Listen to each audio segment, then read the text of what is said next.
Bonjour. Comme la plupart des collègues, j'ai reçu ce courrier. Nous avons reçu ce courrier là de Jean-Pierre Farandou pour expliquer pourquoi c'est pas bien de faire grève.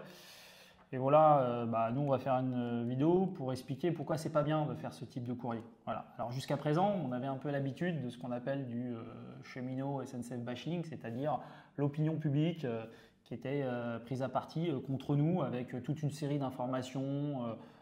Sur nos augmentations de salaire, sur nos conditions de travail, des informations dont vous imaginez bien que ce n'est pas les organisations syndicales qui les sortent, c'est la direction de la SNCF, donc qui a alimenté un peu ce cheminot bashing. C'est ce qu'on avait traditionnellement un peu l'habitude de faire et je trouve dommageable que dans ce courrier, on passe à une autre étape, c'est-à-dire qu'on fait du gréviste bashing, c'est-à-dire qu'il y a une opposition entre cheminots eux-mêmes. Voilà.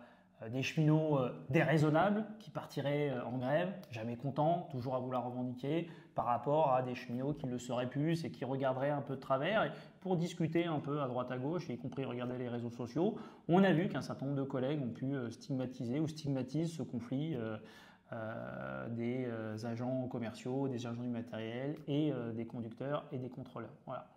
Bon, en tout cas, nous à Sudrail, on pense qu'il faut quand même avoir un peu de reconnaissance. Et la reconnaissance, c'est savoir un peu ce qui s'est passé l'année dernière. L'année dernière, on a eu des conflits métiers, aussi des gérants du matériel, aussi des contrôleurs, aussi des aiguilleurs. Et suite à ces conflits, rappelez-vous, c'était il y a à peine un an, on a eu un certain nombre de mesures qui ont été mises sur la table. 400 € de prime de partage de la valeur, augmentation des indemnités de résidence pour ceux qui la touchent, pour les statutaires, 3000 positions de rémunération distribuées au niveau national, et l'équivalent pour les contractuels, et le fameux accord CA. Enfin, tout ça a été gagné suite aux mobilisations de l'année dernière. Et tout le monde a eu. Tout le monde a gratté. Tout le monde a mangé. Grévistes ou non grévistes, contrôleurs ou non contrôleurs, dans les bureaux ou à la production. Donc il faut pas tomber là-dedans, dans cette opposition entretenue entre des grévistes d'un côté et les non-grévistes, parce que souvent, finalement, ceux qui bénéficient des avancées concrètes, pas de la flûte de plan, l'accord fin de carrière, tout le monde va en bénéficier. Les 400 balles l'année dernière, tout le monde en bénéficié. Ce n'était pas du verbiage de syndicaliste, c'était du sonnant et du trébuchant. Et bien ça, c'est le fruit du rapport de force de grévistes de l'année dernière.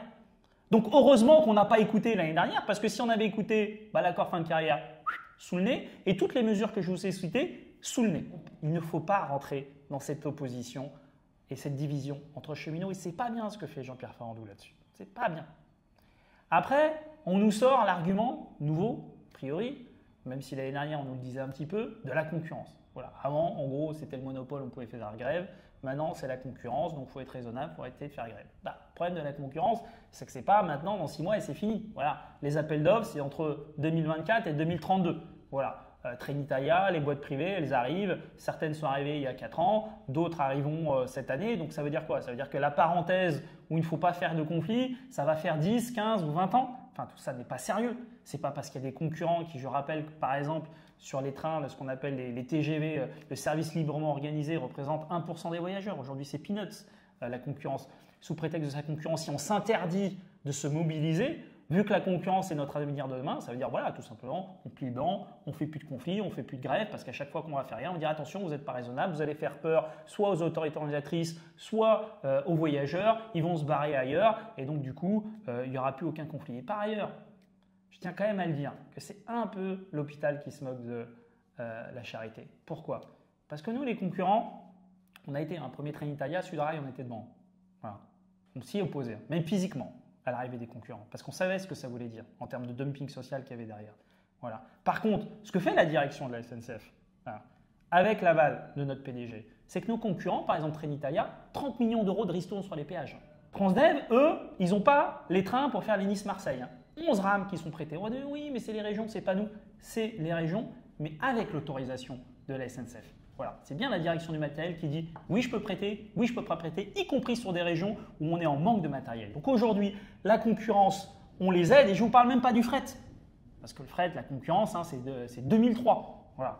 Qu'est-ce qui s'est passé 20 ans plus tard? Nos trains, les trains les plus rentables, qu'est-ce qu'on a fait? Les trains combinés, on les a donnés à la concurrence. Voilà. Et la direction, elle n'a rien dit. Donc c'est un peu gonflé de nous expliquer qu'aujourd'hui la concurrence, il ne faut pas faire grève parce qu'on sent que quand même de temps en temps, c'est un peu notre propre direction qui aide très concrètement, pas en faisant des grands discours, Mais très concrètement, en prêtant des rames, en faisant des ristournes sur les péages ou en donnant les marchés comme à Fret SNCF les plus rentables. Voilà. Donc, et je finirai là-dessus. Bon, moi, j'ai pas de problème avec Jean-Pierre Farandou.